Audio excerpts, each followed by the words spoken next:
இந்த கொஸ்டினில் ஒருவர் ஒரு புத்தகத்தில் 3 பக்கங்களை முதல் நாளிலும் கொடுத்துருக்காங்க. அப்போ முதல் நாளில் 3 பக்கங்களை படிக்கிறாரு. 2வது நாளில் அதே புத்தகத்தில் 4 பக்கங்களை படிக்கிறாரு. அப்போ அவர் படிக்காமல் விட்ட பக்கங்களின் எண்ணிக்கை எவ்வளோ அப்படின்னு பார்த்தீங்கன்னா 40. அப்போ மொத்தம் அவர் 40 பக்கங்களை படிக்கலை. எனில் அப்புத்தகத்தில் மொத்தமாக எவ்வளோ பக்கங்கள் இருந்துச்சுன்னு நம்ம கண்டுபிடிக்கணும். ஃபஸ்ட்டு அவர் படிக்காமல் விட்ட பங்குகள் என்னென்னு கண்டுபிடிப்போம்.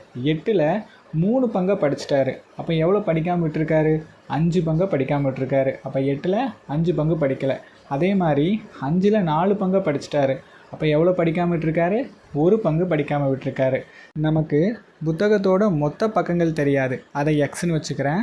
அவர் முதல் நாள் படிக்காமல் விட்டது 8ல் 5 பங்கு, ஸோ 5/8.